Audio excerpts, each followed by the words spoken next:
it's also the same as someone that learns how to play guitar, bass, or drums well enough to then go start a punk rock band, and they happen to get big and do well, Green Day, without having the musical talent of, say, a Neil Peart on drums or a Yngwie Malmsteen on guitar. No, I'm being dead serious. Or Geddy Lee on bass. All But of those. it's Would just you funny. would you ever compare? A Would drive you by ever of Green compare Day. a guitarist like You're like asking the least musically inclined person here okay. about that, so I So have yeah, no idea what you're talking about. there's the thing. The problem is it's new, and because it's new and it appears easier to some than others, but no, they're not comparable, and I wouldn't call it harder or as hard. I would say that there's a lot of misconception about AI generated art, specifically from the people that do it through like web-based apps and websites where they just upload a picture or a simple prompt. Um, More credit should go to the people that actually create the data sets and the Obviously, training yeah, of AI and stuff like that. yeah. A lot of skill and talent into figuring out, especially when it's a specific Oliver, what's that? style, What's in your you mouth? know. So What's in your mouth? What is this? we're all good. Oliver, that was a puzzle piece. Boring the hell out of Nick. Oh So yeah. Nick could I'm not like, I give could have less woke of a up at fuck about this 8:30. conversation. if my thing is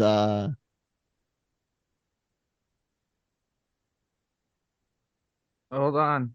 Okay, fine. Hello, are you everyone. not ready? Are you not ready, let's Nick? let's start I over. I mean, didn't know when you guys were done.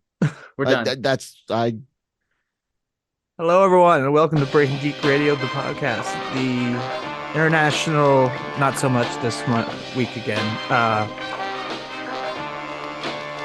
official, Y'all right there, whatever. buddy? Flagship No, podcast of LRMonline.com and the Genreverse Podcast Network. Today we have Senor Nick Dahl here, as well as me, Jammer, to talk all about crazy stuff in movies and streaming and TV, and a lot of Warner Brothers woes, as we coin term we coined WBWs. last week or the week after. I don't remember. It all blends together in a massive stew. So who knows when we did that. But we It was got some last week. Wednesday to talk about too. Wednesday is Yeah. I'm not sure if you've heard of this little series that's popped up on Netflix and taken the world by storm. As you could probably tell, we're late to the party on this one. Mostly because I think we covered other things that we thought were more relevant. Not Glass Onion. And also, yeah, Glass Onion, that was mostly it. But also, for me, watching an entire 8 episode series for in a week is difficult if my partner isn't completely bought in on it. So it's one of those things. And How did you? But yeah, How fast did you watch it? we watched it over the course of 2 days. Like, it's difficult for me to watch it in a week, but Unless my partner is bought in on it. That's Gotcha. the addendum that I added to it, because there's a difference between watching 8 hours of content by yourself in a week and then watching it with your partner at night or over the weekend. But yeah, so Wednesday came out and it took the world by storm. I remember I was interested in this when we first talked about the trailer, but I don't know who was scheduling at Netflix. I still don't understand why this was not released in October. No, Why I thought not? that at first too. Why not? And then I watched it, and I'm like, oh, it's so there's no weird. reason to. It's already huge. Like, No, I think this thing could have been as big or bigger if it was released in the month of October prior to Halloween. Personally, it fits the vibe. no, I don't think it would have. That's what I'm saying. The only reason I don't think it matters is because it's already huge. I don't think it would have been small if they released it in October. In fact, at first I thought it was already out and was gonna watch it on Halloween because I'm like, oh, it must have come out this Wednesday. Exactly, last they would have Wednesday, gotten and I was like, they would have oh, gotten what? you quicker. They would have gotten you quicker if it came out on Halloween. It seems like so naturally, because I feel like for a lot, if it hadn't gotten big, if it had just gotten the normal Netflix treatment of getting dumped on Netflix and everyone forgets it a week later, there would have been a lot of people who've been like, on Halloween or the week before, I'm gonna watch Wednesday. Oh, it's not there. Okay, and then they forget about it. They never really think about it again. I actually have a great reason for why they didn't. Whether they were intentionally doing this or not, it paid off. Okay. It gave Dahmer more room to breathe, and currently Netflix's three biggest live action shows ever in English are Stranger Things, Dahmer, and Wednesday. Stranger But Things 4. is Dahmer the same demographic as Wednesday? I would definitely say there's an overlap. What overlap is Absolutely. that? I don't know, people interested in because Dahmer also felt like a Halloween show for I me. literally just asked you a question. You said there's an overlap. What overlap? I don't know. Murder, Like murder. Okay. blood. There was a lot more blood in this than I thought there was going to be.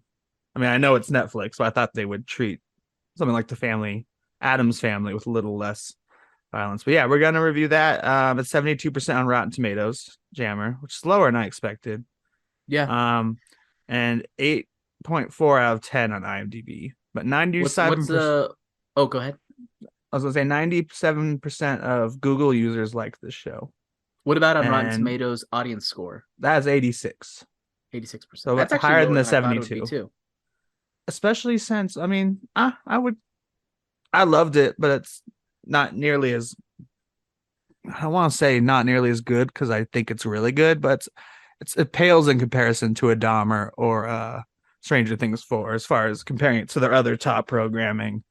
Sure. But it is good. Like, I would give those like A's. I wouldn't give this an A. We'll get to that part. But I loved it. I binged it in like 2 days too, and I was the person. Oh, yeah. Well, I was gonna say, let's just dive into it then. Like, okay. Tell me your general impressions of Wednesday. Or first of all, what were you expecting going in? What were your general impressions, and then what would you rate it? Spoiler. Okay, so I remember we've been talking about it for a while, because obviously we look at trailers. There have been 2 trailers for this, so we've talked about it twice. Mm-hmm. I had zero interest in it. I was like, why do you guys think this looks good? It looks like Cruella, which I hated. It looked like Cruella. Remember, I was so against this. I'm like, this looks so stupid. Like, because I was the other way around, where I was just like, I thought I agreed the trailer made it look kind of like Cruella, but I loved Cruella. Yeah, I really liked Cruella. And it wasn't just that. There. It was like, why do a show about one character from the Addams Family, when if you're gonna like, especially like 8 episodes, it should be about the whole family. You know, like you're gonna spend more time on one character and one project than you ever spent about the family at once. You know, it just seemed like a weird sell. The trailer didn't look Wednesday is already iconic, man. Wednesday's got that goth deadpan vibe that people love.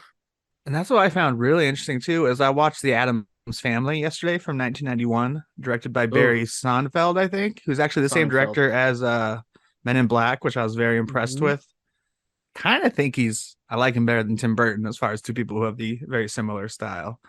But she's such an unimportant, like, you get so little screen time, and like, you know, I guess that's traditional version, even though it was a TV show before that. Yeah, there was the TV show, there was the movie, there was the comic, or I think comic on which it was based. Was it a book? It was a comic it's based on? I need to look that up. Here, I don't know. I thought it was originally a TV series, but like the Munsters, but I don't even know if that's a fact. I know there's a black and white version, because someone was showing all the Festers over the years, and it was a funny meme. And one of them was Boba Fett from Book of Boba Fett, because, you know, he looks exactly like Uncle Fester. That's funny. Yeah, it was originally a comic. Oh, interesting. I noticed this while watching it. It's created by a guy whose last name is Adams, so I want to know how messed up his family was. Who knows? No, but then, as I was saying, I went in with, like, I wasn't planning on watching it at all, but then everyone was talking about it, and it was streaming #1 for like 2 weeks. And so I was like, okay, I'll try. There's a potential for it to overtake Stranger Things. Yeah, and definitely Dahmer. But those, like, I found it interesting that at a time when Netflix and everyone else is like kind of collapsing, they're having their most viewed shows of all time. It's because it's not we're not even talking about like blockbuster numbers, where of course a movie makes more money 10 years later because it costs like $10 more. It's an exaggeration, obviously, but it's more hours watched, which doesn't necessarily mean more eyeballs either, because I watched it twice. Maybe there are more people who watch things more than once. That's not. I mean, it's possible. That's actually really valid, because I feel like the type of people who are into this probably like watch it on repeat, watch a lot of it. I feel like those are the same type of people who probably watch Stranger Things, maybe less so than the people who watch Dahmer. I watched Dahmer twice also. I'm waiting to watch this a second time. I need at least my roommate for me to watch it a second time, especially since Okay, so now I can kind of go into my review now. Yeah. Spoiler free. I found it very delightful. Even though there's comparisons that can, in fact, I would say I did like the things that are similar to Harry Potter about it, even though I dislike Harry Potter. Like they're at a school and it's like, here are the stoners, which I love that joke. The stoners are Medusa people because she's like the fangs, the scales, the stoners. I'm like, stoners? And I didn't know what they meant in the first episode. To be clear, they're like Medusa, or what are they called, Gorgons? Yeah. That like Oh, Gorgons, yeah. I didn't know what they were called. I've only heard of Medusa. I've never heard of them. It's a species. But and then like I really got into the mystery, and especially I mean Wednesday is awesome, and they built a really cool collection of characters around here. Even if I thought, and it builds a really cool like what's the word I'm looking for? Like obviously it's a cool world building thing, and it's very but the idea of there's kind of a prophecy in it in a way that I was really excited to get to throughout the entire every episode.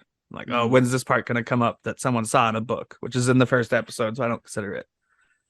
I agree. A spoiler, but I was like, oh, this is cool. Like, this looks amazing, and even that reminded me of a Harry Potter type thing, like because the image reminded me of the cover of a Harry Potter book. No, but no, it was fun, and just throwing you from the beginning, just throwing all these fake clues and real clues and stuff at you. And I found the actress, her last name's Ortega, right? Jenna. Yeah, I had no idea, and in fact, she looks like she's 5 years in age different than another character she played this year, which is she's From one X? of the main characters in Scream. Oh, Scream. Yeah, and X, and what's the other one? I hear she's in 4 shows this year. Like I consider her MVP of the year as far as projects done.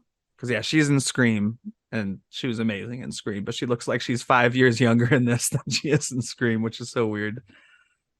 But yeah, so I guess overall, and though I didn't like is there were just certain times where it's like they're stalling to get to 8 episodes. Like this is not important at all. Like we're just. So that's why I'm actually curious about what those things are for you, because I see your point, like stalling to get to 8 episodes, but I do think something we've lost in this era of 8 to 12 episodes or whatever is an ability to have a side episode that focuses maybe on another character or is just more about character development. And I don't necessarily consider those just to be filler as much as just time to hang out with the character. So when a lot of people say like, oh, it's filler, I'm just like, well, I'm getting to know this character and understanding who they are and why I should care about them. So I don't necessarily consider it filler. So I'm curious to see what those stalling points are when we talk about it. Spoilers. When we talk about spoilers. When we talk about spoilers. No, not that. I was gonna say that you're an anime fan, so filler for filler for us is a lot more bearable in shows. I thought you were going to call him out for no. I was want to make a joke about. Yeah, I was making a joke about how much true filler, almost pointless filler, there can be in anime, and that the tolerance that's different. for it. That's basically saying we have no source material. Let's just have them go shopping for 2 days. Let's have them go to the beach. Let's have them do some other miscellaneous shit. Let's have them fight against a fake bad guy who's like 10 times worse than everyone else. That's like the Railgun, certain scientific Railgun series. You'd get like 3 or 4 episodes of shonen action, Misaka and company kicking ass and stuff, and then it would slam into like 2 or 3 episodes of shopping and food and trying to get the headmistress a date with the guy that takes care of the orphans or whatever. You're just like, how do we go from people with superpowers destroying half the city to eating cheesecake in a cafe? Yeah, it's even worse with One Piece. They used to do that method, but then they changed over to, hey, instead of having filler episodes, let's just intersperse filler throughout each episode so that each episode covers the equivalent of like half a chapter to 3/4 of a chapter as opposed to 2 to 3 chapters as it should. Anyway, I was going to jump on you because you're the person who's always like, it seemed like no matter what show we watch, you're like, that should have been less time. And now I'm the one saying this Here's should the have been thing, shorter, it's and you're like, well, what is filler? Like, let's get no, that's fair. philosophical about it. No, that's a fair question. What is the difference? The difference is, am I bored? Do I care? If I don't care about what's going on, and like then I'm not gonna like it. If I'm bored, if I'm like losing my attention, then whatever. Even if something doesn't maybe contribute to the overall plot, but it contributes to the character or it contributes Yeah. to the relationships between the characters, in a way that I think subjectively is effective, then I'm like I'll be more receptive to having that filler, quote unquote filler. So it literally has to just do with like if I consider it boring, then it's dragging out and it should be shorter. If I consider it entertaining, even if it does or doesn't contribute to the main overarching plot, then I excuse it more. Okay. So those are my overall thoughts. Jammer, what are your overall How would you thoughts? Then how we'll would you give rate it. it? I was gonna Oh, say then we'll let's give it a rating both after. yeah, we'll both Okay. give a review after. Yeah, a letter. I think the word delightful is the perfect word for this one, as you said Mm. earlier. It's I remember before it came on, I was pretty excited for it because that trailer I thought was really good. And it captured the Cruella vibes, as it were, that I really liked. And I thought she did a really good job of Jenna Ortega at the deadpan look, and I was like, okay, she's gonna be good. But admittedly, I started hearing reviews come out when the show was like launching, and I was just like, ooh, people are kind of like mid on this. There wasn't a lot of passion behind it. No one really seemed to care that much. It was like, it's fine. It's kind of boring. It's too long. Like I've seen a lot of people have that other same comment where it's like they're clearly stalling for to fill 8 episodes or whatever, and other sort of aspects. And I was like, ooh, I don't know how I feel. But then I was all over like TikTok and YouTube, and critics may not be liking it, but normal human people seem to be really digging it. So I was like, all right, well, I'm going to watch it. People. So I was just like, all right, well, I'm definitely going to give it a shot anyway, because it was on my to watch list. So whenever Kirsten was ready to dive into it, I was like, let's dive into it. And I think halfway through the first episode, I was just like, I love the tone. I love the cast. I love their vibe they're going for. I kind of enjoy where the story's kind of going. I'm basically in. Like, I'm entertained throughout. I'm good. I'm happy. This is way better than I thought it was going to be. And it ended up being sort of a murder mystery thing. I love murder mysteries. I love mysteries. I think they're great. And so weaving that into this it worked for me. The mystery itself, admittedly, wasn't the strongest mystery. Like about 2/3 of the way through it, I'm like, oh, it's this. And I was right, but like, whatever. I still had a good time, like hanging out with these characters, seeing their relationships blossom. I think it's very rewarding to experience Wednesday as a character. She's very closed off, very deadpan. You don't really know what she's thinking, and to sort of see people kind of chip away at like her exterior little by little is really rewarding to see. That's like a fun trope that I like, is someone getting broken down in a good way, like getting their walls broken down over time is a nice trope that I enjoy, and I think this one does it fairly well. And I think it's great. It's fun. I think she's surrounded by as you mentioned, an interesting cast of characters, some more than the other. I think the love interest, in parentheses, if you were to call it that, they're okay, whatever. Then again, romance has never interested me, but what I really her best liked friend is and like the beekeeper, the dynamic with her best friend. Her best friend was really good because I think they could have gone an easy way. She's definitely bubbly, she's bright, she's kind of the polar opposite, but at the same time, they didn't make her stupid and dumb, or at least oblivious as to the way Wednesday is. She's like very understanding. She's socially adept to understanding what Wednesday wants and how she's the exact opposite of it. And they sometimes clash as a result of that. So it wasn't just, I'm going to keep on throwing stuff your way, even though I know you hate it because I don't even realize that you don't like it, type of thing. So I think it was handled with more nuance than I expected with those two. And I think I like that relationship quite a bit. But yeah, overall, this is just a really fun 8 hours. Each time I sat down, for the most part, I was a fan. I think there was one episode in there where I was kind of like, kind of getting a little bored. And then the next episode picked it up and I was like, okay. And we could talk about that episode in a bit. I wonder if I can guess that one too. I wonder. Yeah, I'm interested to see talk if you about can. Similar stuff. Yeah, we'll talk about it in spoilers. But overall, really great show. Amazing cast. I think they all killed it. I'm happy that Tim Burton has done something now that I've liked for the first time in a long time. And I'm ready for season 2. So I would rate it B plus. I would give it a B.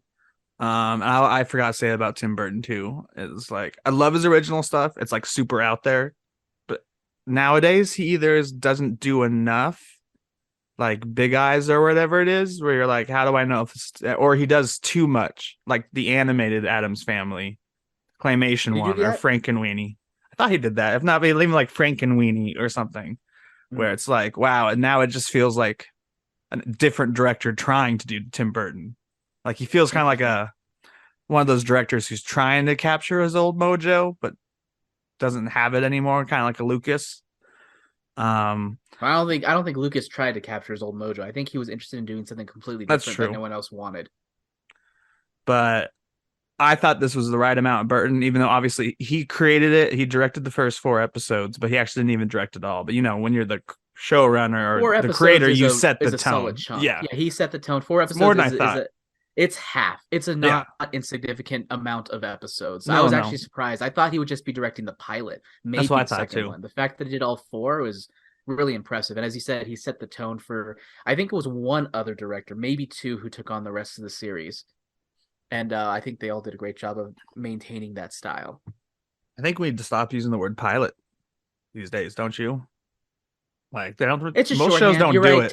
Technically, it's not a pilot because a pilot, by definition, is something you create, you present, and say like, "Hey, is this good enough to continue?" And then they greenlight the rest. Mm-hmm. But it's a shorthand for the first episode. Yeah. Now so many people know it that it's like I said. Okay, spoiler time. Spoilers, people. Wait. Oh no, actually, go ahead. We already gave our reviews. I mean, we gave our reviews, letters. Yeah. So yeah, spoilers in case you heard him say wait. If you stayed long enough for that. Oh yeah. Excuse me. So, even though I enjoyed the family very much, the particular episode was her parents' history. That was the episode where I was like, "Oh, just get me back to Wednesday's mystery. I don't need to know about the that dad actually killing wasn't someone." The episode. That actually wasn't the episode. I actually thought the stuff with her parents, I enjoyed that, and I thought that it would it probably builds for more stuff down the line with her relationship with her mom and the desire of the type of person she wants to be. And I like that we get to see more of the Addams family. Like, like I said earlier, when it was originally, I saw the trailer, I'm like, why not show more of them? But once it became her mystery, it's like, I don't want to see unrelated shit. I don't want to see why the sheriff doesn't like him. Like, I don't care. Literally what it's like, it's almost the equivalent of like if you're reading a book and you're like following a specific storyline, and then they switch to a different storyline. You're like, God, I don't want to watch this. I want to get back to the other storyline. Yeah. But by the time you get to the end, they switch it back over to that thing. You're like, no. I wanted to go back to the other storyline. It's like I get engaged in what's happening in the moment and get temporarily frustrated when we switch gears. And I still don't know why that part exists, except for to shoehorn the Addams family in more. Even though I do enjoy, especially the actor choices were superb. Like, and also, but one of my favorite characters is also in that episode because that's the Parents Weekend episode. The dad of her best friend, like she's like the guy like, who says like 2 words. Yeah, but he is always like, you can tell when the mom is like yelling at her or like just like, why haven't you done this yet? You should go to summer camp. He's looking at his daughter with loving eyes, even though he looks like the gruff dad.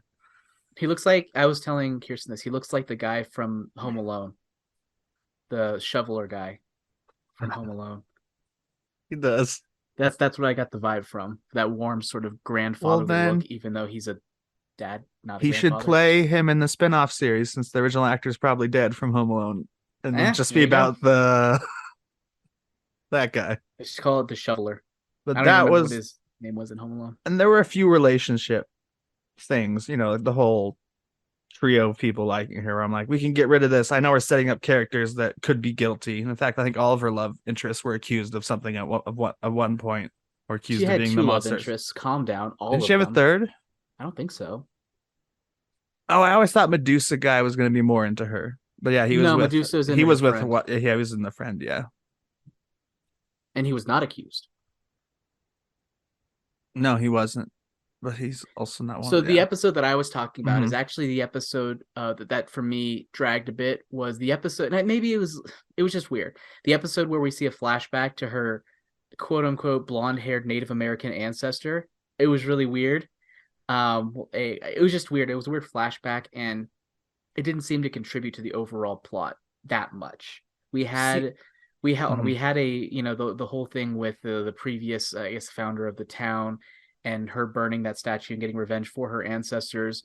It just felt a little bit. It felt more like filler. And I think I was also just thrown off by the fact that her ancestor was like blonde. That was really weird to me. I really like that stuff. And I like that stuff even more than the monster stuff because the whole time after I Mhm. saw the opening image, like the one in the book that the boy tries to like kill her over.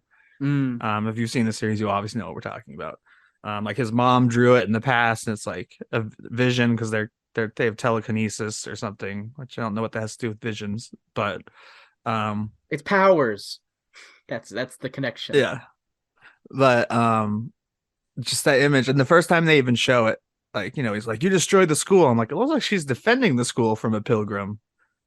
Like, so the whole thing, the monster storyline's great. It's a cool mystery, but the whole time is like, they better get to that finale this season, or I'm gonna be pissed if they end. Like, especially as we got into the last episode, and we still hadn't seen why the pilgrim was really connected to anyone until the last episode. We've just been in his tomb and stuff. I was like, they better show that showdown in this show.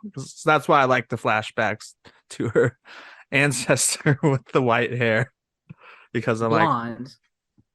blonde. It Was it looked white hair? really white to me. It could have been blonde. I don't Oh, remember. maybe Plus, maybe they it was kind of blonde. Maybe it was desaturate white. the flashbacks a little bit too. Mm-hmm. But yeah, and like I said, I very much. I mean, it's nothing new these days, but like I like I like kind of the racial undertones, the normies versus the freaks, and even like not being like even like, oh, I'm not a full werewolf, like the whole like mixed race thing where it's like, well, I'm not werewolf enough to be in that group, and I'm not normal enough to be a human. So But we got special guest Oliver here. Yeah, the racial undertones as well as the general diversity of the series was really good too. And the fact that the Adams family was like a Latino family or was really awesome because I mean it always has been, Luis but like Guzman. also but like not really. Like it has been, but it's been like Latino in like a very sort of white way, and Yeah, how and they let it be less white in this series, which I meant more to me than I thought it would. yeah, I agree. I thought about that a lot, maybe too much watching it. And then when I watched The Addams Family from 1991 yesterday, I'm like, oh, like it's just like their names. Yeah, like Gomez. Like, is that his name? Yeah, yeah. Yeah, Gomez Adams. Yeah. So I mean, technically, it's not a last name; it's just a first name. So it could be anybody. It could be For some literally reason, I anybody. always But thought they were Hispanic too, though. But when I was watching it, like, I didn't I mean, think the that. name Gomez, I think, is probably what this is the main thing.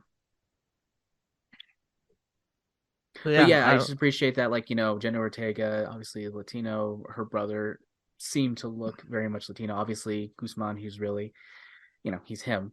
So obviously, I believe they're Puerto Rican though. Catherine Zeta-Jones. She's not.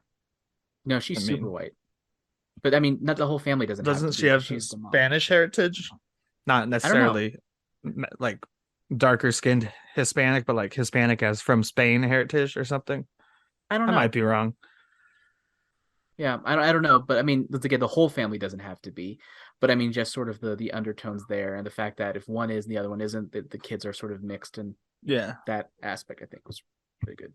And Thing. Oh, Oh my who God, thought Thing Thing would had be such so an much interesting personality. character? Yeah. I didn't because usually Thing is more like usually in an Adams Family thing. I'm like, okay, whatever, hand go away. But in this one, Thing was fucking awesome. Like one of my favorite And characters. emotional. When he got stabbed, I was like, I was like, literally, I was a point. I was just like, oh my God, did they kill Thing? I was No wrong about way. Catherine Zeta-Jones. Kyle gave She, us her father is father's Welsh and her Welsh. mother is of Irish Catholic descent.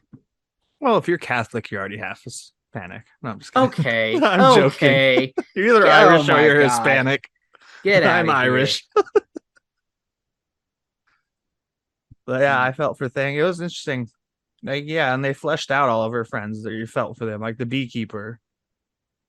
I forgot what he called their, and then like and they're just being progressive too. Like, not every character has to be a minority or whatever, but like, I mean, in multiple ways. Like like he had two moms, and it was just a thing. It wasn't a big deal. It's like, oh, we're his moms, and it's like, I like that point of society we've reached where the character has two moms. It's not important. Mm-hmm. Yeah, like diversity just all over the place. And so people were comparing this to a CW show. I don't see it, to be honest. And I'm curious if you watch enough CW to notice one way or another. Only if they're specifically referencing Riverdale. Because Riverdale, for me, was... But even then, the first 6 episodes or budget-wise or something like that, well, those CW shows look like garbage. Even the superhero ones, they just look terrible. Yeah, I mean, that's just a budgetary thing. But as far as like tone and style goes, it just seems like for Riverdale, it's like unnecessarily over-sexualized and dark. And the same thing I would go with Sabrina. Mm-hmm. Well, that's why I thought about Riverdale's, because didn't they actually do a crossover at one point where after Sabrina was canceled, she showed up on because I haven't watched a single episode of Sabrina, even though it looks good. Maybe I will now. I love the look of Sabrina, and then I watched Sabrina and I was bored, so I stopped halfway through season. Because this immediately made me think of Sabrina, especially when you said CW. Even though I'm like, Sabrina is on the CW, but yeah, I could see that. I mean, Sabrina for me, it just felt needlessly dark, and I mean that more way than one. There were parts where I was looking at the screen, I was just like, I can't see what the fuck's going on because it's so dark. Oh, Game of Thrones syndrome, I guess. And then DC syndrome. It was just slow. It was just very slow. Nolan syndrome. Every Batman movie since Nolan is impossible to watch during the daytime unless you close your drapes. But me and my roommate, I mean, nowadays we have to do that for almost every show, me and my roommate. But that's another thing I would say. The mystery wasn't the best, kind of like you said earlier. It did the job. Yeah, it did the job. And like, I liked a lot of other characters too. Like, I really, even though it was a dick sometimes, I really liked the cop. Dad. And especially as his layers were kind of pulled back, that his son was possibly a monster because he found out his wife was a Hyde. Right. And the part of the mystery is that, yes, they misled me later, but the first time we meet Ricci, Christina Ricci's character, I was like, she's like, there's mud on my boots. And it was like right after an accident. She like says it. It's like, sorry, my boots are muddy. And they look and there's like a shocked look, even though she just said that. I was like, oh, she's involved somehow. I don't know how she could be the monster because she can't transform in her clothes, which is one thing I thought Wednesday was always crazy about, was that, oh, you were the monster. Like, I just saw the monster 5 seconds ago, and now you're standing here with all your clothes on, like not ripped off or anything. I knew she was involved somehow from the very first time we met her, and she mentioned the mud on her shoes for no reason. I did not know that early. But then they threw me off with the roses from the other lady, and the other lady being blonde, and like, especially since he was the only non-freak to ever teach there. Okay. The only normie, calm down with the verbal abuse here. That's the kind of stuff they called themselves even. Non-freak. I wasn't gonna use normie, but they never refer to the humans as normies. They just keep saying that they're the outcasts, even amongst themselves. Like, I don't know, it was an interesting choice to do that. Because they didn't call the other people normies. They're like, oh no, we're the weird ones. They always like referred to themselves, not the other people. Another guest appearance from one of Jammer's another pets. Animal. Yeah, my pet's. Mine's over there. Usually he's near me, but nah. So, anything else to say about Wednesday? No, I just thought it was a really solid show. I'm really excited to see season 2. Jenna Ortega, I mean, I don't need to say it. Everyone else is fucking saying it online. Is just it's her year. Like I said, she's a definitive version of Wednesday. She carries the show effectively. The writing, I think, overall is really good, and how they develop her character, and the style, I think, fits. It's all a recipe for a really appealing and fun show. Good job. Netflix and Co. My only fear with the sequel series, because I very much want to see one. As soon as it was done, I'm like, I need more of this. Is you almost have to like Knives Out it or Glass Onion it and be like, it can't just be a mystery at the school again with the same characters. I feel that's gonna feel sloppy. Like you almost have to even like change genres as far as, oh, it's not a mystery show this year. It's I disagree. I think you otherwise can then have I think it'll feel too much like Harry Potter, where every semester it's like he saved us from another version of Voldemort, which is one of the reasons I don't like the Harry Potter I think- franchise the longer it goes on. Oh, interesting. No, It's I like think here's the school year and he saved everyone right before the school year ended and he gets 10 extra points from Dumbledore. for Gryffindor. Yeah. For, No, I think from Dumbledore to Gryffindor. Yeah. right.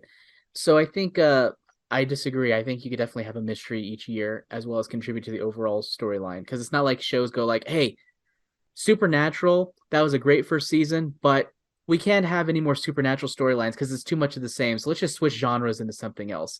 I don't think you're going to have that. I think Well, you not can have a genres. mystery each I was saying, season. okay. I think Alright, you can. I think you can have that exact thing that you don't want. I think you can have that each season. I think there's room for more than one school-based mystery series than Harry Potter. And that is the one thing I kept thinking where I'm like, I shouldn't like this because I don't like Harry Potter, but they're doing it But why much don't- better here. But why don't you like Harry Potter? That's the question. Because it did fall into the form. Like each book I liked less. The movies, Why? they actually got better for a little bit. And then I just stopped watching them because it is like the same thing. It's like, oh no, there's a new version of Voldemort. Like he's not here yet, but he's here.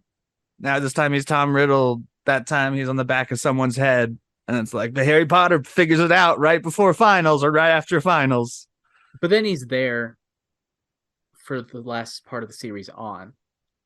I didn't even make it that far with the movies. I've read all the books. My mom read all the books to us. So once I went to college, I was on as many trips as them. So I haven't read most of the last one, which is good. Wait, how many have you read? How many books have you read? All of them except for all of the last one. Okay. Because which is good because I've heard the parts I missed was even Harry Potter fans are like those camping scenes are awful, and I'm like that's yeah. But yeah, I dig it. Well, I'm interested to see. Hopefully, they shake it up a little bit, so I'm not watching the same show. Like you kind of mentioned about her family, they could dive into her family a little more without making the show about them. Right. But kind of like you, I'm less interested in the family and more interested in how what happened that episode affects her, the drive to be who she is at the school and the decisions that she makes. So I'm more interested in the impact they have on her than in actually seeing more of the family. Because I'm with you. The family's fine. I could do without them for an entire season and be fine with it. And the final thing I want to say about the show is I'm going to give the exact numbers that we referenced before as far as viewership. But before I say that, I have something to admit. I noticed it when watching. I didn't know it until I was watching Addams Family 1991, and I realized a huge age gap. I did not know Winona Ryder and Christina Ricci were different people. Especially since I did not know Winona Ryder and Christina Ricci, is that her name? I did not know they were different people. You thought it was the same actor? Mm-hmm. Until I was watching them as different. Obviously, when I was watching Wednesday, I was like, that's not Winona Ryder. No, especially since I thought Addams Family was directed by Tim Burton. Clearly, someone was not a Casper fan growing up. A fan of but I didn't know that was Christine Ricci in Casper, even though I just watched that like 2 weeks ago. I didn't know the actress's name in that. Wow. Okay. All I remember, Bill Pullman was the only, and Eric Idle, the only actors I knew from that movie. Mm-hmm. Good draw though, Casper. I mean, everyone knows that. Come on. Everyone. That's a very specific movie. I'm surprised it is like still like on sale sometimes on Kyle, or streaming. Did you like Casper growing up? It was all right. But you watched my sister and I both. That's not a random pull. No, my sister and I both like enjoyed it well enough. I think she was a bigger fan than I was, like the Ghostbusters Easter egg in it. Oh, that's so cool. There's a Ghostbusters Easter egg in it? Yeah, Dan Aykroyd's literally in it. Dan Aykroyd, he's like, it says Stance on his shoulder. Someone else. It even has his character name. Like they somehow got the rights. The three brothers are terrorizing the house. Oh my god! Wow, you need to rewatch it. It's been too long since you've seen. It's literally been about a decade. It's literally about About I a haven't decade watched I that watched since Casper. before high school. So Really? and I can remember that, but then again, I've got a giant Ghostbusters tattoo. So Yeah, I It's forgot about that. You're it's right. interesting for me. It's a yearly watch for Halloween.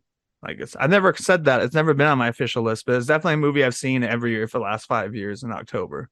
And yet you thought that was Winona Ryder. Come Well, I on. didn't know who that. I didn't know that was Christina Ricci or Winona. Like Oh, I didn't know the name of that girl, that actress. baffles me. That's funny.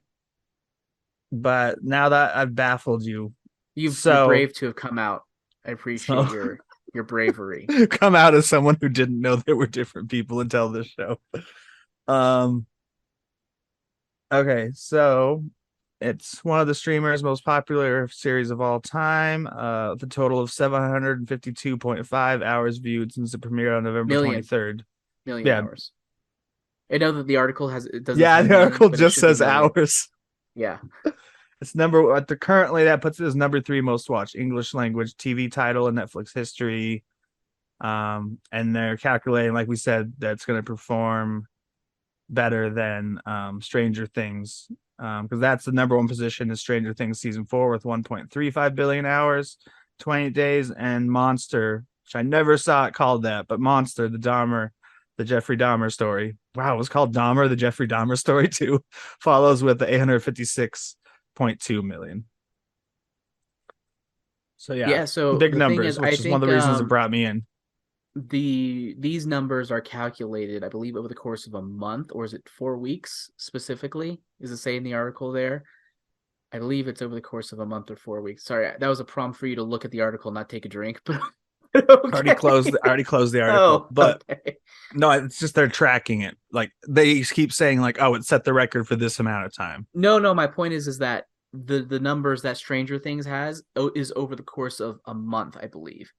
And I wanted you to check to see if that specifically does it say in that article what the tracking figure is, because essentially as time goes on, over the next couple of weeks or a week or however much time there is left, it'll settle in and we can compare direct apples to apples as to how it performed within the same time period as the other shows.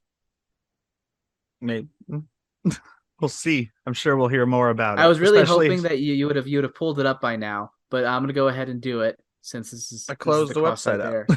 out. It was impossible for you to bring it back up. Sorry, I had to find it. I didn't have it open in front of me either. See, hang on a second. Well, the next story ready. It. Okay, I don't have it pulled up still. I've moved on. You've moved on. I gave let's see here. numbers. Tim Burton, Viewership isn't the only, 1899 series. Okay, here we go. So the way they calculate it, Netflix calculates this list based on a project's performance during the first 28 days of its availability, meaning that Wednesday still has 2 more weeks to continue climbing the rankings. So that 752 million hours compared to 856. I love that they left that word out. Dahmer on an important article. Right, Dahmer. So that's definitely going to pass that. So they literally have about twice the amount of time to hit less than twice the numbers for Stranger Things. Now, will it speed up over time? I don't know. They seem to be really hitting their stride with the popularity, so I could see it increasing in popularity, but it's not like Stranger Things didn't have that similar sort of feel online. So in a couple of weeks, we'll be able to take a look and see, did this all result in it becoming the most successful Netflix series or the most watched Netflix series in the first 28 days of all time? I hope so, because why not? That's just crazy to me, though, that Stranger Things, which is such a phenomenon, I don't know if they just captured something in the trailer or has great word of mouth, but I wouldn't have expected anything related to the Addams Family, even all of them being in it, was that big of a franchise. Hey, now I think it's been great word of mouth, which is why it surprised me how the 85% or whatever, the 80-ish% ratings from fans is. So yeah, I think I was just surprised that because of how popular I've seen it online, that rating was lower than I expected it to be. But yeah, I think it has been word of mouth, because I think it would have fallen off if it was not for word of mouth, like every other Netflix show out there. Mm-hmm. Then again, they've done a good job on YouTube and stuff, like having all these interviews with the cast and all these like activities and games and stuff, and TikTok sort of things that they've done with the cast. So I'm like, is this a reaction to how successful it is, or has this planned from the start? I don't know. I'm not a marketer or a digital marketer, so I really don't understand. We'll see. Who knows? Like, maybe we won't see. But is there literally just been more marketing for this than other shows? Interesting. Yeah, because I haven't seen any marketing for it except for that we watch trailers. We go out of our way to find. Well, we see geek trailers pop up because we're all on Twitter. But I haven't seen any advertising all over the place, especially online with people freaking out about. You even have your ad search turned off. We learned last week. So yeah, apparently. Oh yeah, the dance controversy now. Controversy? What controversy? She did that scene while having COVID. Oh yeah. And then people are like, and her quote is, "They gave me pills for it," and it's like, I guess there are COVID pills now, but not ones that make you not give it to other people. Yeah, that's like that's a crowded. Like, I'm not gonna judge that much. I judge it. Weird. I judge it, but at the same time, I'm like, I almost blame the filmmakers more than her. Yeah. Yeah. Oh yeah, definitely. 100%. She's like, I have COVID. It's not like they didn't know if they were giving her pills. Like, if that was a Tim Burton episode, or even not, if not, the producer or someone should have been like, whoa. Can we wait a week before shooting a scene with her in a room full of like and then Netflix 50 is like, other kids? Do you want to waste $1.2 million? And they'd be like, oh fuck, no. Sorry, Netflix. Yeah. We need some of that Russo money for season 2. So next stories, we're gonna be doing another edition of Warner Brother Woes WBW, but I'm saying it with a question mark, because depending on how you feel about DC, this might actually be a win. Oh, so I consider it a win. WBW no matter what, though. Oh, Warner Brother win, Warner Brother woe. So Hollywood Reporter came out with an article that we will talk about James Gunn's response to it. But obviously we've been talking for a while that James Gunn, the combination of him and Peter Safran are the Kevin Feige's of DC, picked by Warner Bros. Discovery boss David Zaslav.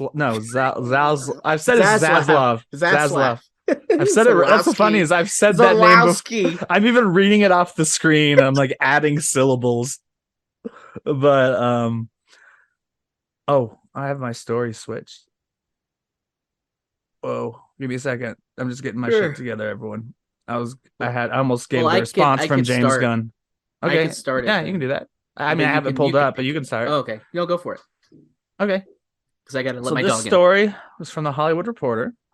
Oh, not that one. I should have let you start, but I'm gonna pull up this article again. Which story? Are you talking about the Wonder Woman one? Yeah, I'm pulling it up. Okay, don't worry. So, oh my God, let me do it because you've tried twice and failed. So big news coming from the Hollywood Reporter. It looks like Patty Jenkins' Wonder Woman 3 will not be moving forward and is quote unquote considered dead in its current incarnation. Sources say that Jenkins recently submitted her treatment, co-written with Jeff Johns, and that Gunn, Safran, as well as Warner Brothers Picture co-chairs and co-CEOs Michael DeLuca and Pamela Abdy broke the news to the filmmaker, telling her the project, as it stood, did not fit in the new but still unfolding plans. So, no decision at this point has been made about next steps. So I've read a more recent article, but I didn't pull it up.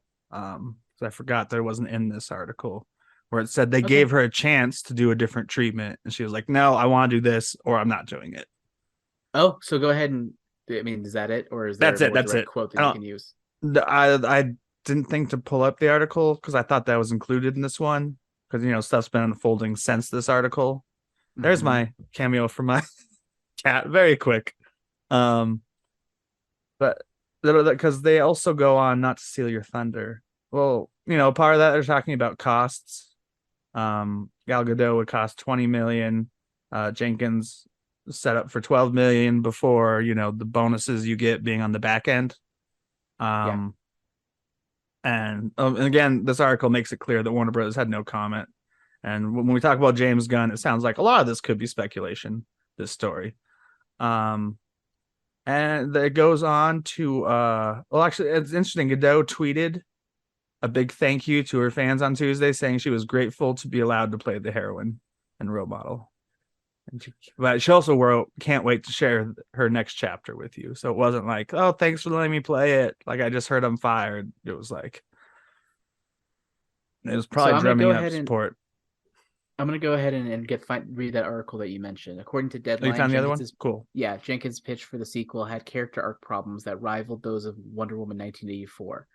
The report also notes that Warner Brothers top execs had issues with Jenkins' treatment even before Gunn and Safran had their notes. Jenkins reportedly, quote unquote, fought back and defended her vision that the threequels character arcs were solid. Regardless, she decided to leave the project rather than attempt to reconcile her take on it with notes from Gunn and Safran. So that's where things stood, but it does come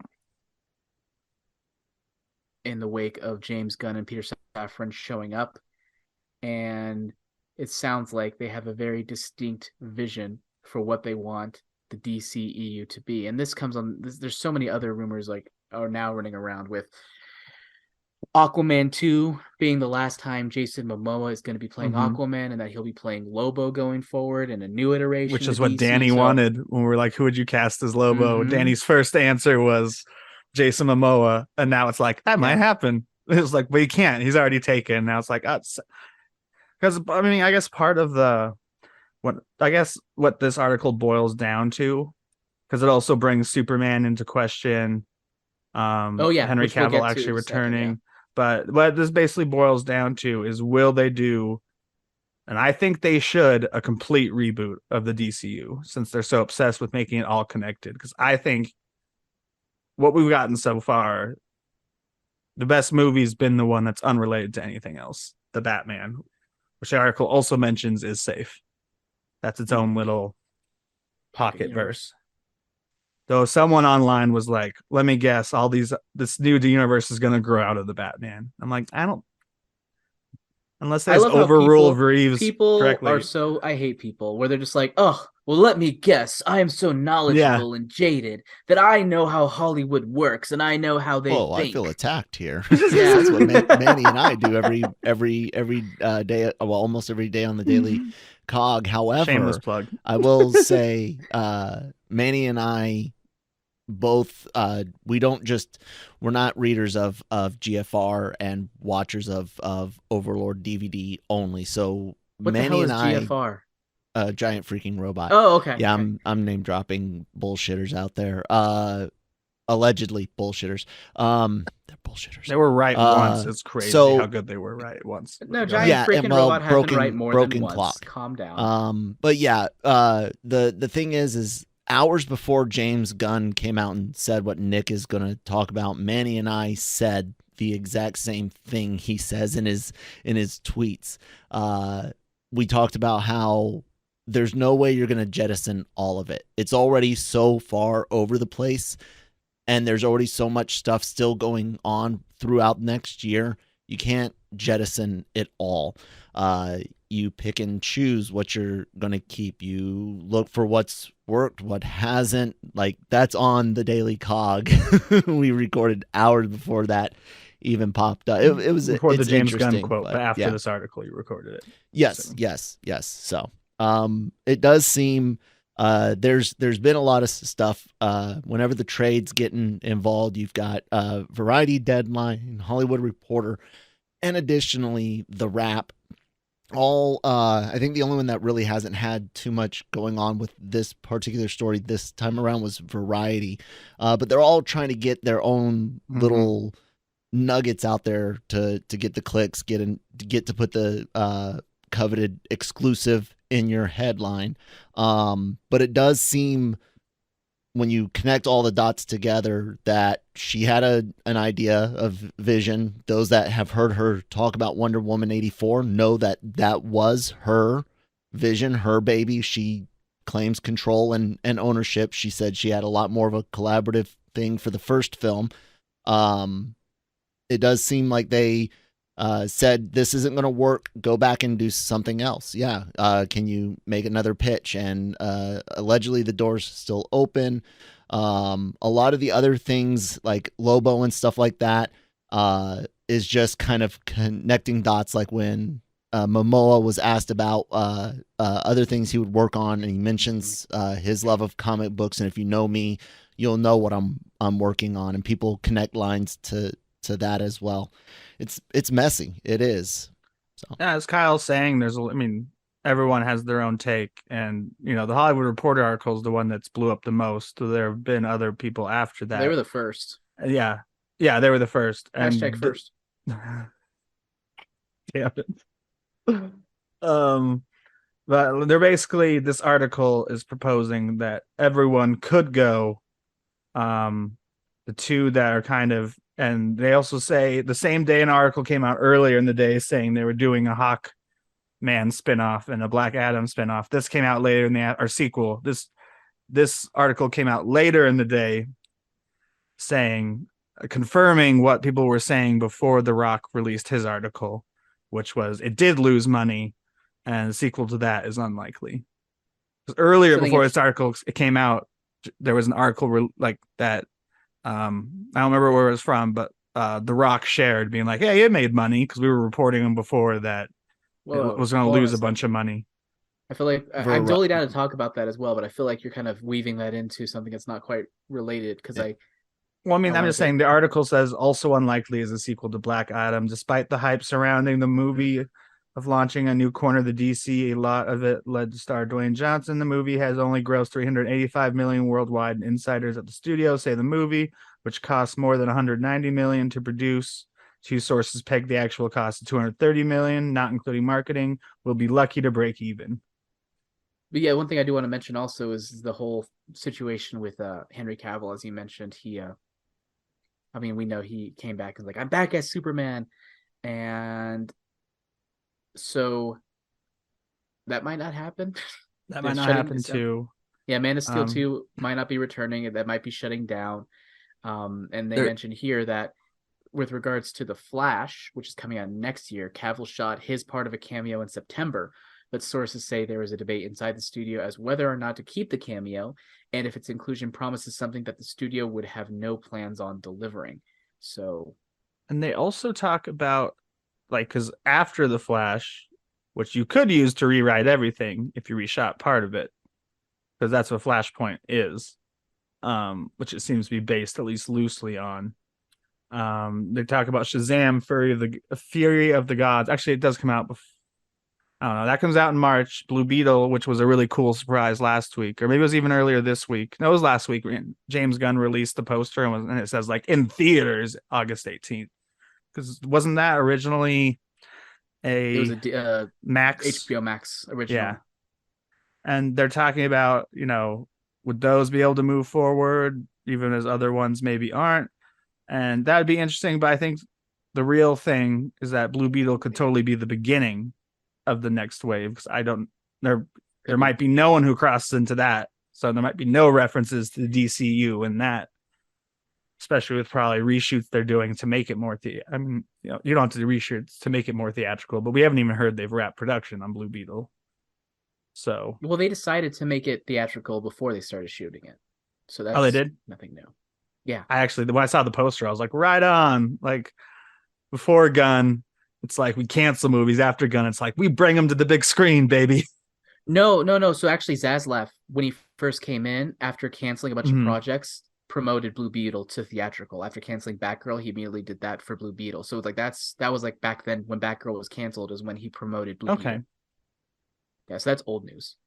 So we have all the speculation and stuff. Before I ask your reaction on it, which apparently we disagree based on your face when I said they should just throw everything out and start again. No, I didn't say that. Oh, I saw your face. Maybe it was Kyle's face. One of you reacted face, like had a strong reaction on your face. Can't do that. Man, I wouldn't if I were them. But anyways, go your show. I was just gonna read the Gunn quote and then of course this is all speculation and stuff. James Gunn got on Twitter and did like a thread. Hold on, this is not speculation. These are the Hollywood Reporter stuff. That's not except for the Wonder Woman part. Most of it is speculation. That's all insiders say. That's insiders say is not speculation. Those are completely different things. It's like you have sources say, which are people saying that sources say, versus We're just speculating based on things. Okay, So fine. that's Semantics. different. That's different. That's not semantics. It's very different. Anyways, continue. Anyway, so James Gunn got on the next day and said, Peter and I choose to helm DC Studios, knowing we were coming into a franchise environment, both in the stories being told and the audience itself, and there would be an unavoidable transitional period as we moved into telling a cohesive story across film, TV, animation, and gaming. I still think that's a bad idea to be that connected, but anyway. I agree. But in the leave the animated stuff alone, especially since that's been their best stuff. And I don't know, but in the end, the drawbacks of the transitional period were dwarfed by the creative possibilities and opportunity built upon what DC has worked on so far, which would be kind of saying that that's him rebuking it. And to help rectify what was not. We know we are not going to make every single person happy every step of the way, but we can promise everything we do is done with the service of the story in all caps and the service of the DC characters in all caps. We know you will cherish, and we have cherished our whole lives. And because of that, yesterday the hashtag I couldn't ignore just because it was fucking everywhere was fire James Gunn. And it's like he's just been hired. Snyder fan. I know, I know. Down. Actually, it felt like it was more than just Snyder people this time. It was people who have enjoyed even. He was being attacked. They're like, well, Suicide Squad, all of his movies are going to be about characters we don't care about with dick and fart jokes. And one person was even like, I didn't used to believe this, but I had a theory, but now I 100% believe that he was sent from Marvel to just destroy DC. And it's like, people what? Are stupid. People. I mean, maybe he wasn't, maybe he was just kidding, or maybe he was just like, that's how he felt, but that's objectively just stupid. That's fucking stupid. No, the guy who did that, I mean, he's just a nobody. He's not even a check mark, not even a paid check mark. But he also, because he was retweeting his old tweet from when James Gunn got hired, where his old tweet was like, maybe he's been sent over to sabotage DC. So he retweeted his old tweet from months ago and was like, he's definitely been sent over. So that was James Gunn, not admitting to not getting rid of people like Henry Cavill, but doing what was best to serve a connected universe, which they fumbled. And I found what they've done since then to try to fix it, where they're like keeping Aquaman, like kind of forgetting about Justice League. One's not canon, the other one they don't want to remind you of. What do you mean forgetting about Justice League? Well, I feel like they're never going to reference or talk about anything that happened in Justice League again. Oh, gotcha. Like because that kind of thing. They don't want you to remember versions of Justice League. Yeah. And they've said that the one that's canon is obviously the one that they made originally. The worst one? God, that one sucks so much. Yeah, of course, the worst one. But yeah, so are you against them throwing everything out? Except for the stuff that doesn't feel like it's too connected? No, I'm not against it because I mean, I'd be very sad to see Gal Gadot go. I'll be very sad to see Henry Cavill go. I'll be very sad to see Jason Momoa not come back as Aquaman. And of course Ben Affleck as Batman, but he's been mentally gone for so long that like it doesn't matter. Even though he's coming back for a second, he's already been gone in my mind. Yeah. Yes, that was an amazing cast of leads. But as Gunn said, this is all in service of what is best for the story and characters. Yeah. And for me, if you're going to start from scratch, let him start from scratch and do something more cohesive. We'll catch on. We'll get with it. We'll be upset for a month or a year, but then we'll get over it because at the end of the day, if the movies are great, who cares? Yeah. That's how I feel. If the movies are great, who cares? Did you say that last tweet that he had where he talks about regarding directly the Hollywood Reporter article? Because I just want to make sure we say that part of it, where he says, as for the story yesterday in the Hollywood Reporter, some of it is true, some of it is half true, some of it is not true, and some of it we haven't decided yet whether it's true or not. Although this first month at DC has been fruitful, building the next 10 years of a story takes time, and we're still just beginning. So I just want to mention... This is the best answer. As you mentioned, he didn't confirm. He's basically said nothing. Basically said, we I can't confirm or deny anything on there, and I won't confirm or deny anything on there. While also saying some of it is true, but it could But be I mean, any of it. that means nothing. When he says some of it's true, some of it's not true, some of it may be true, some of it we haven't decided yet. It's literally just nothing. He My gave the favorite whole part was that we haven't spectrum of decided yet, answers. or we don't know if it's true because we haven't gotten that Right. far yet. Right. So like he gave the entire spectrum of answers in one response, which I think is funny, which is basically a way of saying he said nothing. And we can speculate and pick and choose over which parts are true, which parts are not, and which parts are semi-true, which parts they're not far enough into to decide yet. But we don't know yet. But if it's all in service of a good story, great. I didn't think Peacemaker would work as a series. It worked incredibly well as a series. So I would like to think, as sad as I would be for him to throw everything out, if in 5 years it leads to a universe of movies and projects that have just been so cohesive and well told fun stories, then I think phase it's a net 2 of positive. Marvel. If it's phase 2 of Marvel, good. I hated phase 2 of Marvel, so no. I did not like Guardians of the Galaxy 1. I did not like Avengers Age of Ultron, and I did not like Thor the Dark World. That's and while true. I really enjoy Iron Man 3, I think it's better as its own standalone thing, not as a part of a full That's true. universe. And I guess so Civil- I did not like phase Civil 2. War's- Ant-Man. No, Ant-Man I liked. I said I did not. I liked And Ant-Man. I Civil liked War- Captain No. America. Not Yeah. Civil War. It's the other. No, you're one, right, Winter the Soldier. Winter Soldier. Those Yeah. two. Those were the 2 out of the 6 movies that I liked. I think at this point, but James Gunn's the right guy to lead it. I would be shocked if they're able to release something as good as phase 2 just based on their track record so far. Obviously different people are in Phase 3 charge. is the real winner but- of Marvel. Come on, Phase 3. Yeah, it was is. killer. It's true. Yeah. Though you and I disagree a lot on Guardians, which one is good and which one is okay. Yeah, I thought the first one was blah. It was fine. The second one, I thought they let him amp up the weird and go into like more emotional territory than the first one. The first one Kind just of felt really related to- paint by numbers. Yeah, kind of related to that though. The second one made me doubt James Gunn. I was like, Really? yes, this is. It almost felt like kind of like I mentioned. Maybe I mentioned this and think about this too often, where it felt like he was trying to capture James Gunn of like 3 years ago. But then the Suicide Squad and Peacemaker set me straight as far as like don't doubt The James Suicide Gunn. Squad was great. Peacemaker, oh my god, was god tier. I am Oh, yeah. still shocked by how good that show One of the is. best movies of the year, better than any Marvel show. Series. You said movies, so series. I said show. I said one of the best shows of the year as far as There you go. Peacemaker. Yeah. Definitely better than anything Marvel put out, even though I'm definitely more of a Marvel guy. Yeah, I agree with that. I don't think Disney As far as Plus has series. put out any Yeah. good, any comparable Marvel or any Marvel show has been as good as that. Period. Any I Marvel would live agree. action show. Wow, can't believe I said that. That's surprising. It's true though. Peacemaker was kind of like an Andor. It's like Mm, you of all the characters from that movie, you pick the one that died until the post credit scene. yeah. And then when you watch it, you're like, oh my God, I care about this character.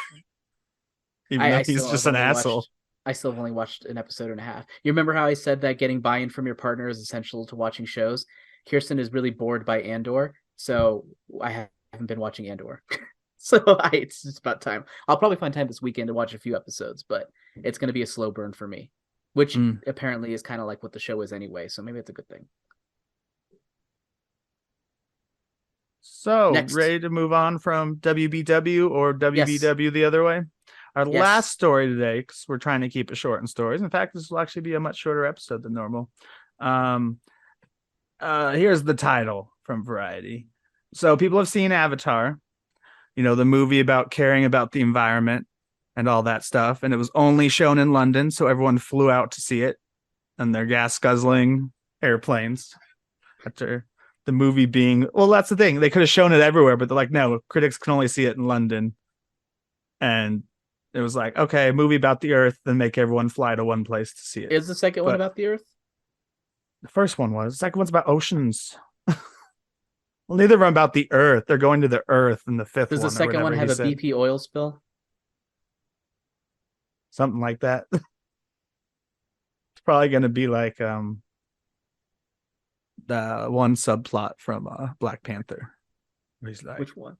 oh, just the vibranium in the ocean. So like, oh, there's unobtainium in the ocean. But So that we have our first reactions. No reviews are allowed. We have basically our first tweets. That's what it is. So it's been 13 years.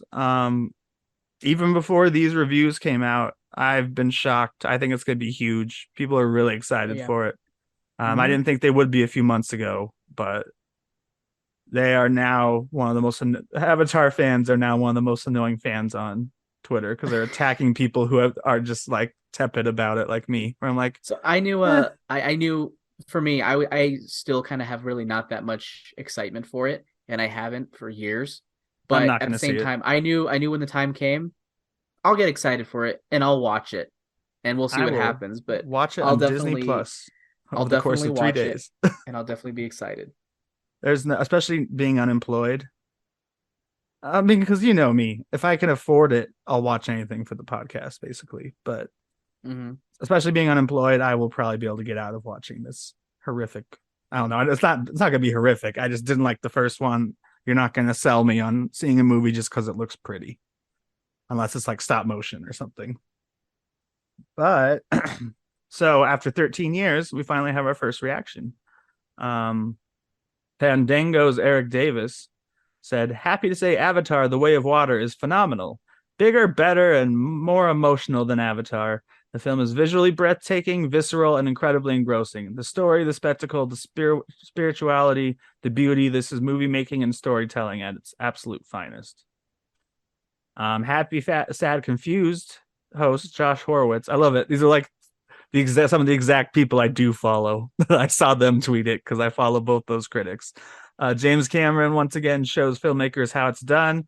I've said it 1,000 times. Never doubt him. Avatar: The Way of Water is how you do epic blockbustering, emotional, visceral, and as big as movies get. And then Collider's Perry Nemiroff, who I don't follow, said, "I had faith James Cameron would raise the bar with the effects, but these visuals are mind-blowing. One stunning frame after the next. The only thing that worries me a little about it is that most people are talking about, like, they picked the two of the three they picked talk about story, but most of the ones don't talk about story that I've seen. Other reactions from people where they're just like, it looks beautiful, but they never like. In fact, one of them was even like, you know the story already, but it looks great." So are you surprised or not, Jammer, that Avatar, a sequel that took 13 years to make and has been one man's obsession, a very good filmmaker's obsession, is both people are excited for and the critics are like, yes, it's still good? No, I'm not really surprised. James Cameron has incredible instinct to what audiences like, even if we like to poke fun at them after the fact. That's just kind of the reality. Like he has his finger on the pulse of what kind of works on a visceral level, and so it's not surprising that I imagine we'll probably see something similar happen as last time, where it's going to become a huge phenomenon. People are going to be impressed with, oh my god, this was so engrossing, this was so visually amazing, this is breathtaking, da da da da. And then after a month, we'll be like, it wasn't that great when you actually think about it for a second. But that's okay, because at the end of the day, if it creates a good theatrical experience and it works on that level, I call it a success, even if it's not a success in the most deep of ways. And that's kind of what I'm expecting from this movie. I'm expecting to really enjoy myself watching it, but then after that, people are like, and if it's better than that, great. And I see some comments here that hint at a better story. They said the story, this is Eric Davis one, the story, the spectacle, spirituality, the beauty. This is movie making and storytelling at its absolute finest. And I found one of the people emotional. Hold on, emotional is another big word that they use. Emotion, emotional. Of course, they mentioned the visuals and technical stuff. As for the story, a lot of movie, and I'm eager for a second viewing to revisit some of the details. But on first watch, it's a mighty effective exploration of community and family dynamics. That to me feels like a story that is rich in theme and purpose, which is a good thing. I found the other guy I was thinking of. He's in the article too, but it's at the bottom where they're showing a bunch of tweets.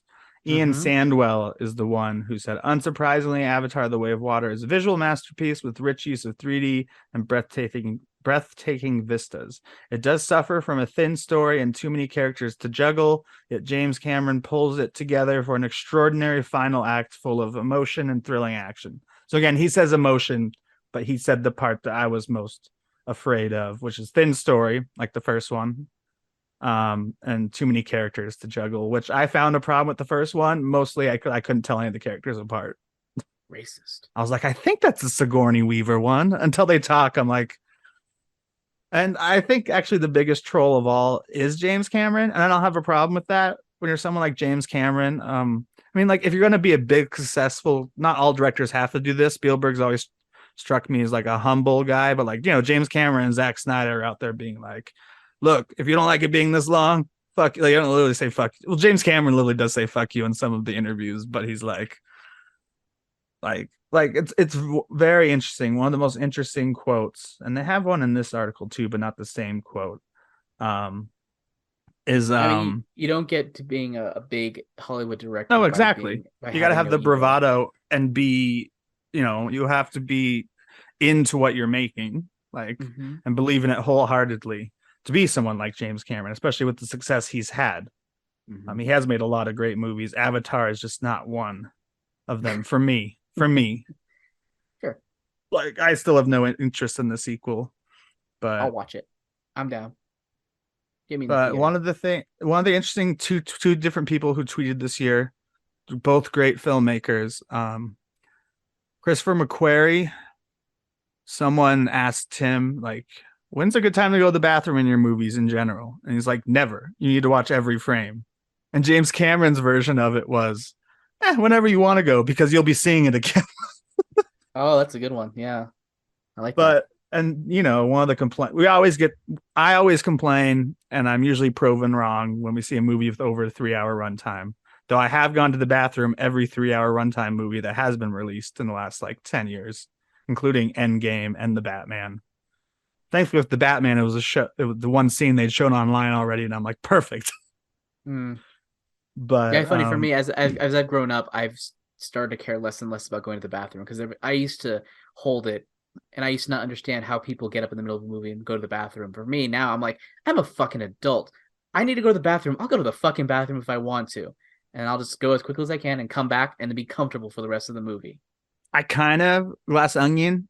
I tried to. Onion. I had to go to the bathroom. But I was like, I can't miss a single frame of this movie. It might not even be a mystery part, but just I can't miss like one line from someone like Edward Norton or something. Yeah, I don't think I went to the bathroom in that one, thankfully. And it is shorter, but true. Yeah. I do like his quote though. I disagree with the quote a lot. It's the same one everyone uses, where it's like, I don't want anybody. This is the exact quote from Cameron. He gave it to Empire. I don't want anybody whining about the length when they sit and binge watch television for 8 hours. He's like, and then he says, I can almost write this part of the review, the agonizingly long 3-hour movie. It's like, give me a fucking break. He does say fucking. I've watched my kids sit and do 5 1-hour episodes in a row. Here's a big social paradigm shift that is to happen. It's okay to get up and go pee. And the only reason it's like people keep saying that, it's like, yeah, I'll watch 8 hours of content in a day some days, depending if I'm working or not. But I can go to the bathroom. I can switch shows if I'm not into these characters all day. It's like, I still think that being a big difference of like, I don't know if it's a big difference. It's definitely a difference, but it's not a big difference in terms of time. I can take a break. He talked about his kids literally doing 5 1-hours. So there are people, and I do this frequently. I can watch 3 to 5 episodes of a really good show, not 5, maybe 3 to 4 episodes of a good show in a row without a bathroom break. No, it's not as convenient. I can't. I drink too much water. Oh, well, I probably should drink more water in all honesty. So there you go. This is just today. But I see his point, but his point is also go to the bathroom and then come back. Yeah. And if you need to see it again, you could see it again. Or maybe you could watch it on Disney Plus in 3 months and then have that comfort of your house. And the reality is most people, when they see it on Disney Plus, they're going to have that same comfort. But they're still going to complain about how long it is, even though they have those same exact comforts they would have in a TV show. Well, like I didn't like, for example, a great one, you know, it's 4 hours long, Zack Snyder's Justice League. I I watched it over 3 days because, Mhm. especially since he broke it down into chapters. That's how I plan I on watched watching it in Avatar. one night. I'm probably when I rewatched it with my friends, we watched it in one night with snack. We I treated it just like the regret Super Bowl. watching it. It's so good, Kyle. You're high. So boring. It's It- so And good. that's not It's the pretty point. boring. I am quite often in that state. In that state, Jammer. Come on now. Good But point. the final article I accidentally closed it, but all that's important about it, I'm having clicking problems today, especially since I I was can't gonna plug say, can in. you just click it open Well, again? It's very But simple. I don't need a quote from it. Okay. There's Like I'm approving sources inside Warner Brothers Discovery. We now know for a fact, but we assumed that Discovery programming is coming to their next version of the streaming service, which is great because they do a lot of like home makeover shows, and I can't find good ones on any of the current networks. Oh, thank God. But the rumored they're insiders inside the company. They're referring to it as Beam, but the Mhm. rumored title is Max. And here's why I don't like it. And someone said a tweet that encapsulates why I don't like it. It's like it's barely a story, but this is Encapsulates. why. Yes, words. You sound Words, like Edward Norton in yeah, in Glass I basically am. Encapsulizes. That's a good comparison. I'm basically him with less money. Though you're not trying to tout yourself as any sort of genius, so I'm just you have like, that it's going for early. you. I have trouble with words. The reason I think Max is a silly name for it is because you're dropping the brand that everyone knows. If you drop HBO, I still think it's a weird choice to call it HBO Max and not like Warner Brothers. I know there are too many pluses out there, but like Warner Brothers Plus, or something. You mentioned Peacock, but even Peacock stands out more than something that's just called Max. Yeah, Like, it's a single syllable part that it just sounds like you're not done yet. And the fact that we've had HBO Max for so long makes it even more glaring. It's just Max. It's like just Max. All right. I think I agree. WB Max would be better, but I guess they're also worried that it's Warner Brothers Discovery Max, WBD Max. Like, no, you don't want to do that. So that maybe they have that discussion already, but also maybe there's a worry that over time, it's like we don't want Warner Brothers brand to overshadow the lovely Discovery Plus series that are taking place on the program. So I think they're just trying to like pet all of the egos of every single branch of the conglomerate. In some Allow way, me to shape, or help another. them. Yes, go for it. Discovery Max. But what about WB people? No, that's the Max part. Everyone already, like you said, associates Max with HBO Max. So Discovery Max. I say no to that simply because when I think of Discovery, I stopped think the show. We're I done think, recording. I think of Goodbye, everyone. nature channels. I think of nature channels. And I would probably think, wait, it's just some nature shit. It's initially potentially off-putting. Still think Warner Brothers Discovery Plus minus in their case, based on just all the WBWs. But I like that we've just coined our own stupid term last week that made more sense this week with all the big on DC another happenings. note, and this is unrelated to anything. I'm curious what Kyle's thoughts are. I bet you in 2 to 3 years, Sony will be a new powerhouse. Especially with Legendary. They didn't lose all this money on streaming, quite possibly. No, because they have to make some something better than Venom Let There Be Carnage. Oh, I think we're in agreement there. But they have a Legendary. Craven's not going to be good. Madam Web looks awful. But no. I'm not talking about. I'm talking about Sony as a studio because they really are a second tier studio. Okay. They are. They have been, but I'll say something shocking. Everyone knows I don't give two craps about Avatar. I hope it exceeds expectations. I really do. Why? For theater's sake. For nothing else other than theaters and the theater experience sake. We need Avatar to do really well. Domestically, not worldwide. I don't give a damn about China's box office numbers. I mean, it helps the studios out. Yes, like Black Adam, if it had gotten a release in China, we wouldn't even be discussing the money issues because China eats up The Rock, right? At least whenever he's in China gobbles him up. So I see Sony having stuck it out with this theater thing, as like you said, Jammer, they don't have a giant money pit. Well, there's other money pits. As a studio, they don't have a giant money pit of a streaming service that they're trying to fill with the same money they already had, but spread thinner across more projects. So yeah, Sony could replace. I mean, and I see them tapping into international territories, unlike any other studio out there. Because you have Warner Brothers with their issues, and you have Disney, who's increasingly trying to be more progressive. Yeah, and that's definitely going to hurt them. Whereas Sony's just like, we're Sony, we do whatever, we're going to appeal to the mass market. And they have a better back catalog than people think, because they don't have their own TV network, but they're the ones who made Breaking Bad and like Community and like stop bringing up Crackle. I'm saying it exists. They have a streaming service. It does. But I just I think what works best for them is not having that need to fill a streaming service, and that's going to benefit them. Where are all of the old studios are gone now, basically. I mean, yeah, Paramount sort of, Warner Brothers, Universal. not really anymore. Universal sort of, they're kind of similar to Paramount, where they're being relatively smarter with their streaming services, but they're a little bit newer, and because they're smaller, there's not as many eyes on them as there has been Disney and Warner Brothers, which, Warner falling apart, Disney stumbling.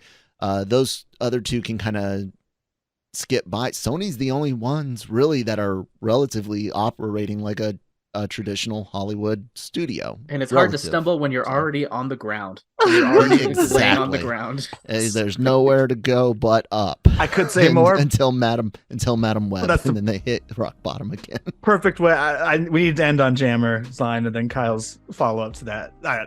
Are we good? Perfect ending. Perfect ending.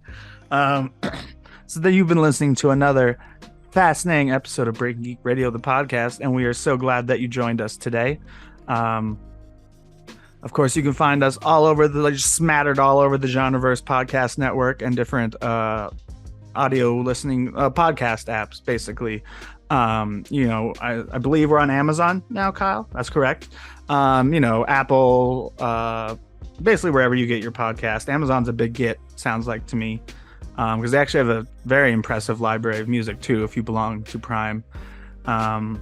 We are not sponsored by Amazon. Yeah, I'm not sponsoring, like an ad here. Especially not sponsoring the week they laid me off. But just the fact that we're there is I'm sure a lot of people, that's a place they get their shit if they even know they have music there.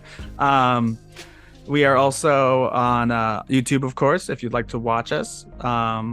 And we have many different podcasts here on the Genreverse Podcast Network. We have Animeversal Reviews, AVR Squared. Yeah, I got so close that time. I didn't say NEX, no AVX. The Cantina for all your Star Wars news. Marvel Multiverse Mayhem for all your Marvel shenanigans. Daily Cup of Genre, where really they go off on anything. They're basically us, only daily. Different opinions, different people, but they can cover the news quicker than we can since we're a weekly show. We're more of a last week tonight, and they're more of a daily show, basically. There you go. And of course, Breaking Geek Radio, the podcast. Am I forgetting any? I feel like I'm forgetting one, but I just named a lot. Got it. Did you say Cantina? I did. I don't remember. Yeah. Okay, you're good. Awesome. So of course, I've been your host, Nick. I can be found at Kiki Nick Doll on Twitter, which is still around. Jammer, what about yourself?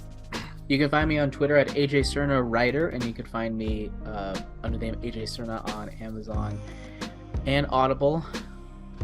And also, I am serializing my new story, Spectral. You can check it out at royalroad.com and search Spectral. It's the one written by AJ Cerna.